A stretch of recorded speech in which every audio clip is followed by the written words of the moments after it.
First stove మీద pan పెట్టి onions, పచ్చిమిరపకాయలు గోల్డెన్ బ్రౌన్ అయ్యేంత వరకు ఫ్రై చేసుకోవాలి.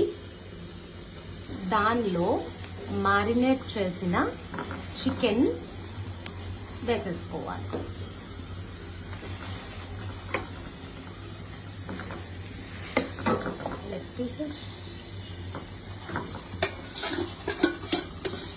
మొత్తం మ్యారినేట్ చేసిన చికెన్ అంతా ఫ్రైడ్ ఆనియన్స్ లో వేసేసుకోవాలి. అన్ని మిక్స్ చేసుకోవాలి. చికెన్ మంచిగా కుక్ అవ్వాలి. మూత పెట్టేసుకుని చికెన్ ని కొంచెం సేపు ఉడకనివ్వాలి. In the mean while onion, tomato రెండు మిక్సీ చేసుకుని పేస్ట్ లాగా చేసుకోవాలి. ఆనియన్స్ అండ్ టొమాటోస్ ని ఇట్లా మెత్తగా ప్యూరీగా పేస్ట్ చేసేసుకోవాలి. మంచి లెగ్ పీసెస్ ఉన్నాయి కదా, 15 to 20 minutes చికెన్ ని ఉడకనివ్వాలి.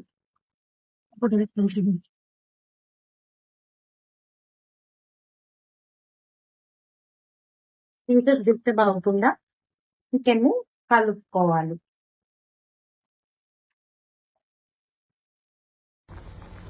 చికెన్ ఇట్లా వాటర్ గా వచ్చినాక జీలకర్ర పౌడర్,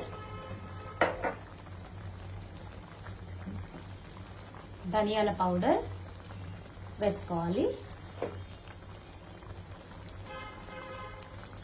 పేస్ట్ చేసి పెట్టుకున్న ఆనియన్ అండ్ టొమాటో ప్యూరీని చికెన్ లో వేసేసుకోవాలి. ఉడుకుతున్న చికెన్ లో చికెన్ మసాలా వేసుకోవాలి.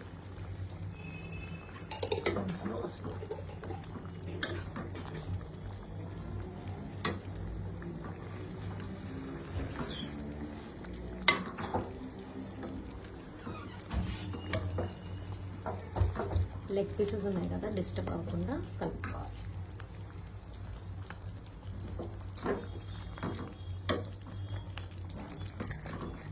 గార్నిషింగ్ అండ్ ఫ్లేవర్ కోసం పైన కొత్తిమీర వేసుకోవాలి.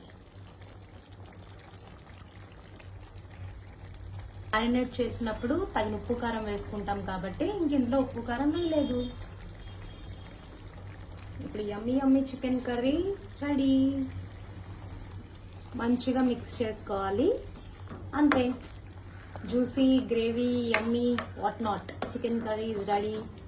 ఇప్పుడే తినాలనిపిస్తుంది కదా. టేస్ట్ చేద్దాం.